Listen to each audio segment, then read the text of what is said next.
नमस्कार मित्रों। राजभाषा अधिकारी, assistant manager, officer language, translation officer, अनुवादक, इसकी भर्तियों का भी दौर आ पड़ा है और रोज ही दो तीन ऐसी वैकेंसी आ रही है। और इसी भर्ती के क्रम में आज फिर एक नई भर्ती की बात करने जा रहा हूं। यह है cotton corporation of India, CCI corporation बोला जाता है। कॉटन कॉर्पोरेशन ऑफ इंडिया में असिस्टेंट मैनेजर ऑफिशियल लैंग्वेज के साथ साथ और भी असिस्टेंट मैनेजर के कई पद, कई पोस्ट की वैकेंसी आई है। आइए विस्तार से जान लेते हैं इसके लिए क्या आवश्यकता है और क्या क्या आपसे मांगा गया है। देखिए, यह पूरा का पूरा रिक्रूटमेंट एडवर्टीजमेंट है। लिखा हुआ है the cotton corporation of India, Navi Mumbai, recruitment against various post on direct recruitment. Direct recruitment होता है जो लोग परमानेंट लिए जाते हैं, और ओपन मार्केट अर्थात आप और हम जैसे लोग जो परीक्षा दे करके चुने जाते हैं। इसमें देखिए, आप नीचे जाएंगे तो तमाम चीजें एलिजिबिलिटी वगैरह दी गई है। इनका वेबसाइट है www.cotcorp.org.in। इस वेबसाइट पर, वेबसाइट भी मैं दिखा दूंगा आपको जाकर के। सबसे पहले आप जान लें कि आवेदन प्रारंभ होने की तिथि है 9/7/2026। आवेदन प्रारंभ हो चुका है। देखिए, 9/7/2026 से शुरू हो चुका है और क्लोजिंग डेट है आपका 24/7/2026। 24 तक आपको आवेदन कर देना है। बहुत सारे मित्र हैं जो अंतिम तिथि की प्रतीक्षा करते हैं, उनको लगता है शायद वैकेंसी बढ़ जाए। तो यदि आप इस तरह के मित्र हैं तो 25 तक कर लीजिएगा।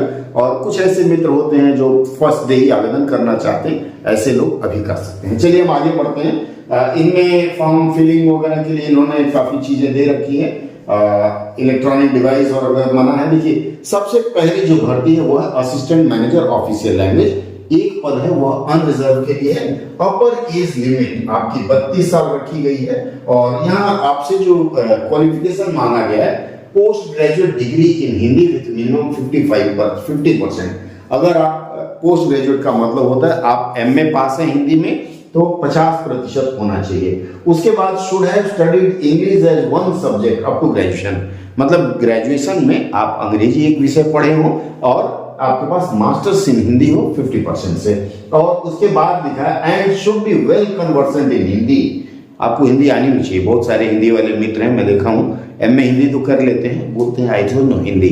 तो ऐसे मित्र आप न हो। अगर हैं तो आपके लिए यह पद नहीं है। आगे बढ़ते हैं। क्यों इन्होंने मांगा है? कन्वर्सेंट का मतलब होता है लिखना, पढ़ना, बोलना तीनों में। यदि आपकी काबिलियत नहीं है तो मत करिएगा, झूठे पैसा खर्चा होगा। आगे बढ़ते हैं। तो इसमें आगे लिखा हुआ है translation qualification in Hindi translation would be added advantage. मांगा नहीं गया आपसे कि आपके पास ट्रांसलेशन का डिप्लोमा या डिग्री हो, लेकिन अगर आपके पास है diploma in translation, PG diploma या सर्टिफिकेट, तो आपके लिए अच्छा रहेगा। उसके बाद कहता है should be well conversant with government of India instructions in the manner of Hindi as official language.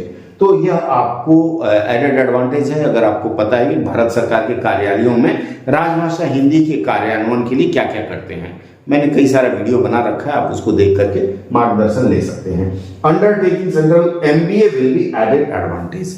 अगर आपका एमए हिंदी के साथ है तो उसको वरीयता दी जाएगी। हालांकि मेरा अनुभव है, पिछले 2-3 वर्षों से मैं इसको फॉलो कर रहा हूँ, तो मैं देख रहा हूँ उसमें जो भी हिंदी अधिकारी ज्वाइन करते हैं, ज्वाइन करने के बाद 2-2.5 साल बाद इससे अच्छा पद लेकर के चले जाते हैं। यह कहीं इस डिपार्टमेंट की अच्छाई है कि वहां अच्छी चीजें सीख के जा रहे हैं, या फिर जो भी हो। खैर आगे बढ़ते हैं। Should have minimum 1 year experience in any organisation of reputed.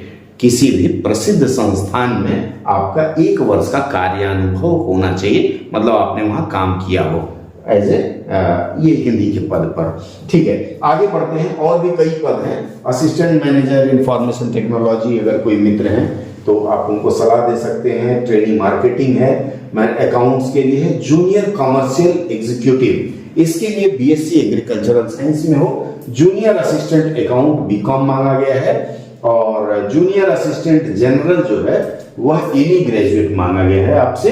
तो कोई भी ग्रेजुएट है तो आप जूनियर असिस्टेंट के लिए जा सकते हैं। इसके बाद post code criteria, employ regular temporary, you are currently employed in cotton corporation of India is. अच्छा, ये अपने वालों के लिए इन्होंने कुछ दिया है। आपको इन पदों के लिए अगर आवेदन करना है तो वेबसाइट पर जाकर के आवेदन करें। कैसे करें एक बार देख लेते हैं। देखिए, आपको करना क्या है, कॉटन कॉर्पोरेशन ऑफ इंडिया की वेबसाइट खोलेंगे, cotcorp.org.in। देखिए यहाँ लिखा हुआ है, ये बार बार बताता हूँ कि गलत वेबसाइट के चक्कर में ना पड़े। इसमें आपसे पूछा जाता है हिंदी या अंग्रेजी, आप अंग्रेजी खोलिएगा, हिंदी वाले में नहीं खुलेगा। यहाँ ये देखिए, ये जो तीन डॉट है, यहाँ क्लिक करिएगा। यहाँ क्लिक करने के बाद ये मोर लिखा हुआ है, इस पर क्लिक करिएगा। यहाँ क्लिक करने के बाद ये रिक्रूटमेंट आता है, इस पर क्लिक करिएगा। रिक्रूटमेंट पर जब आप क्लिक करेंगे तो ये रिक्रूटमेंट का पेज खुला, मैंने दिखाया था। इसमें देखिए, ये नीचे है, लिंक है https://cdn/dglam.com, इस पर क्लिक करिएगा। इस पर क्लिक करते ही इसके वैकेंसीज के लिए जो फॉर्म भरना है उसके लिए देखिए लॉगिन का विकल्प दिया हुआ है। आप अगर नया कर रहे हैं तो यहाँ देखिए, यहाँ लिखा हुआ है न्यू रजिस्टर हियर, तो आपको शुरुआत यहाँ से करनी है, रजिस्टर हियर पर क्लिक करना है और ये पेज खुल जाएगा। इस पर जाने के बाद आप अपना रजिस्ट्रेशन करिए, सारा कुछ पढ़ के रजिस्ट्रेशन करिए। अगर आप जनरल कैंडिडेट हैं तो मेरे ख्याल से 1770 रुपया लग रहा है इसका आवेदन फी। अदर कैटेगरी के हैं तो कम लग रहा है, आप देख लीजिएगा और उसके अनुसार फिर आवेदन कर दीजिए अंतिम तिथि के पहले।